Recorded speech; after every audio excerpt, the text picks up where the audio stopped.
नमस्कार, हमारे social media network news धारा पर आपका बहुत बहुत स्वागत है। मैं हूं आपके साथ प्रियंका मिश्रा और आज आप सभी को एक बेहद खूबसूरत जगह की सैर अपने इस चैनल के जरिए में कराने जा रही हूं। जी हां, जैसा कि आप सभी जानते हैं कि कुछ दिनों के लिए मैं यूएस में हूं और ऐसे में मुझे भी मौका मिला वर्ल्ड की सेकेंड लार्जेस्ट फॉल यानी कि नियाग्रा फॉल्स को देखने के लिए, और इसको लेकर मैं आपके लिए भी बेहतरीन वीडियोज और बेहतरीन जानकारियां नियाग्रा फॉल्स को लेकर आई हूं। तो खूबसूरत नजारा जो आप देख पा रहे हैं ये नियाग्रा फॉल्स का है और इसमें कई दिलचस्प बातें भी जुड़ी हुई हैं। दिलचस्प बातें ये है कि ये जो फॉल आप देख पा रहे हैं ये केवल यूएस स्टेट का एक फॉल नहीं है, बल्कि ये यूएस और कनाडा के दोनों बॉर्डर्स को भी जोड़ता है। तो ये जो तस्वीरें आप देख पा रहे हैं नियाग्रा फॉल्स की, इसमें एक साइड जो आप देख पा रहे हैं ये आपको यूएस की तरफ से दिखाई देता है और दूसरा साइड कनाडा की तरफ से दिखाई देता है। दोनों ही तरफ की शिप्स आती हैं और आपस में लोग एक दूसरे की शिप्स को देखते हैं, हाथों को हिलाते हैं, यानी कि इतना सेफ और सुरक्षित बॉर्डर है। इसके साथ ही साथ नियाग्रा के सेंट्रल पार्क की अगर हम बात करें तो जब हम नियाग्रा फॉल्स की तरफ एंटर करने लगते हैं तो वहीं से सिंपल से 10 कदम की दूरी पर एक लाइन है और आप वॉक करके कनाडा में जा सकते हैं, अपना इमिग्रेशन वहां पे करा सकते हैं। आपके वीजा बस आपके पास वीजा होना चाहिए, आप कनाडा यूएस से सीधे पहुंच सकते हैं। यानी कि यूएस और कनाडा जाने में कहीं कोई मतभेद नहीं है, कहीं कोई टाइट सिक्योरिटी नहीं है।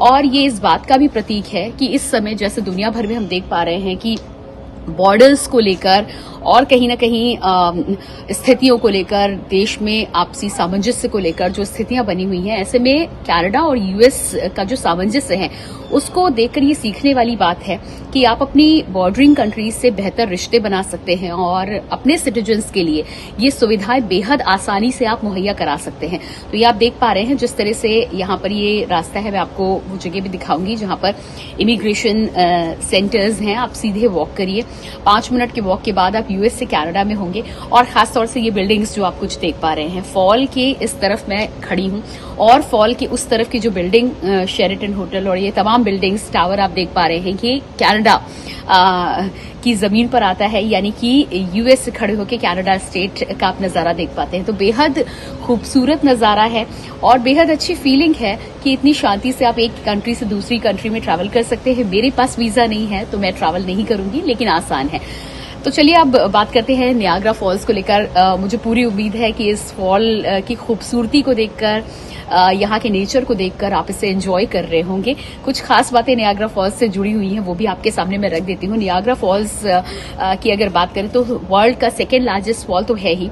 पर सेकेंड 60,000 गैलन वाटर इस फॉल से नीचे गिरता है, यानी कि जो फ्लो है 60,000 गैलन का वाटर पर सेकेंड यहाँ पर गिरता है। और इसी वजह से ये जो मूवमेंट आप यहाँ पर आते हैं और बीच में जब आपको शिप लेकर जाता है तो वो मूवमेंट ऐसा आपको लगता है कि प्रकृति की खूबसूरती के चरम पर हैं और वो जो फीलिंग आप महसूस करते हैं वो यहाँ रहकर महसूस की जा सकती है। मैं कोशिश कर रही हूँ कि तस्वीरों के माध्यम से और वीडियो के माध्यम से भी प्रकृति की खूबसूरती और नियाग्रा फॉल्स की खूबसूरती आप तक पहुंचे।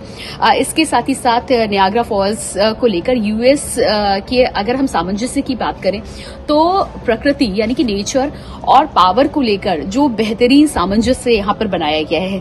60,000 गैलन वाटर जब गिरता है तो उसके साथ ही साथ इलेक्ट्रिसिटी बनाना बेहद आसान होता है। और ये नियाग्रा फॉल्स न केवल यूएस के लिए एक टूरिस्ट स्पॉट है लंबे समय से, बल्कि बफेलो के इस पूरे एरिया की इलेक्ट्रिसिटी भी इसी फॉल्स के द्वारा जनरेट की जाती है। और यहाँ आप देख सकते हैं कि लोग प्रकृति के बीच में जा रहे हैं, लेकिन सफाई की आप बात करें या फिर अपनी प्रकृति की खूबसूरती को बचाए रखने की बात करें, उसको लेकर यूएस स्टेट ने भी और यूएस के तमाम सिटीजन्स ने भी और यहाँ आने वाले टूरिस्ट ने भी उस खूबसूरती को बरकरार रखने में अपना योगदान देने की पूरी कोशिश की है, अपना योगदान बरकरार रखा है। तस्वीरें आप देख पा रहे हैं, कहीं आपको किसी तरह की गंदगी नहीं दिखाई देगी, कहीं कोई पैकेट नहीं दिखाई देगा। जब आप जाते हैं तो आप एक कवर का यूज करते हैं, रेनकोट की तरह का ये कवर होता है और उसको पहनकर आप जाते हैं, लेकिन वापस आप आते हैं तो आप कहीं इधर उधर इन कवर को नहीं पाएंगे, क्योंकि सख्त नियम ये भी है कि अगर पाया जाएगा और आपको देखा गया तो फाइन भी होगा। तो जाहिर सी बात है कि इस तरह की छोटी छोटी जो चीजें होती हैं वो आपको बेहद जिम्मेदार बनाती हैं। और मुझे लगता है कि ये तमाम चीजें किसी भी जगह पर जाकर जो बेहतर चीजें होती हैं वो हर किसी के लिए सीखने वाली होती हैं। नियाग्रा फॉल्स की अगर बात करें तो 60,000 गैलन की तो बात हो गई।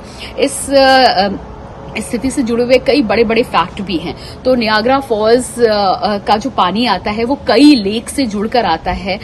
3-4 लेक यहाँ पर एक साथ इस पानी को प्रोवाइड करती हैं और सर्दियों में बिल्कुल बर्फ की तरह जमता है। गर्मियों में जब पानी आता है तो उसका अपना मजा है हर मौसम में। इसके अलावा यहाँ पर कहीं ना कहीं कई और फैक्ट्स भी जुड़े हुए हैं।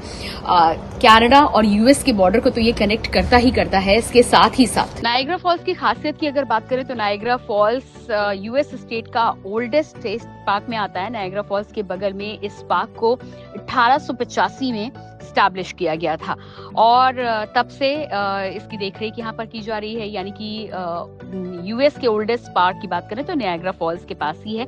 इसके अलावा नायग्रा फॉल्स पुराने समय में 400 एकर्स की जो जमीन है उसमें ये पूरा स्ट्रेच था और पूरे में पानी आता था और यही वजह है कि यूएस और कनाडा दोनों के बॉर्डर को ये टच करता है। 4 लेक का पानी इस नियाग्रा फॉल्स में आता है और स्पीड की अगर बात करें तो 60,000 गैलन पर सेकेंड पानी यहाँ पर गिरता है।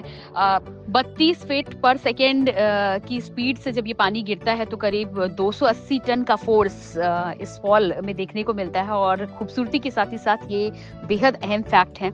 इलेक्ट्रिसिटी की बात करें तो नियाग्रा फॉल्स जो है वो 4 मिलियन किलोवाट की इलेक्ट्रिसिटी बनाने में केपेबल है और इस इलेक्ट्रिसिटी को यूएस और कनाडा दोनों के द्वारा शेयर किया जाता है। 5 ग्रेट लेक की बात करें तो सुपीरियर, मिशिगन, हुरॉन और एरी नियाग्रा फॉल्स में आती हैं, जिनसे मिलकर ये नियाग्रा फॉल बनता है। लेक ओंटारियो पर ये चारों लेक एक साथ मिलती हैं और जिसकी वजह से इस भारी फोर्स के साथ नियाग्रा फॉल्स में पानी का फ्लो हम देख पाते हैं और ये खूबसूरत नजारा आपके सामने निकलता है। नवंबर 1896 की बात करें तब से यहाँ पर पावर प्लांट की स्थापना की गई थी और तब से यहाँ पर नियाग्रा फॉल्स में जो इलेक्ट्रिसिटी बनाई जा रही है वो न्यूयॉर्क के बफेलो जगह को पूरी इलेक्ट्रिसिटी सप्लाई करती है। तो नियाग्रा फॉल्स टूरिस्ट स्पॉट के साथ ही साथ इलेक्ट्रिसिटी प्रोड्यूस करने का भी एक बहुत बड़ा साधन यूएस के लिए है, जिसमें नेचर के साथ ही साथ टूरिज्म और उसके साथ ही साथ पावर सप्लाई यूएस को नियाग्रा फॉल्स के द्वारा मिलता है। अभी की बात करें तो 400 एकड़ की जिस तरह की बात की जा रही है, 12,000 साल पहले की बात करें तो नियाग्रा फॉल्स जो है वो 7 माइल्स तक एक्सटेंडेड था, जिसे अब का ल्यूस्टन कहा जाता है। क्वींसटन, ओंटारियो, इन तमाम जगहों तक नियाग्रा फॉल्स जो है वो बिखरा था। समय के साथ साथ थोड़ा बहुत श्रिंक हुआ है और अब जो इसकी स्थिति है वो 400 एकड़ के करीब अभी भी ये फैला जाता है। During the last ice age अगर बात करें तो माना जाता है कि 1.7 मिलियन अगो जो है ग्लेशियर्स 2 माइल तक नियाग्रा फॉल्स के फ्रंटियर रीजन में आते थे, जो धीरे धीरे करके ग्लोबल वार्मिंग की वजह से खत्म हुए हैं।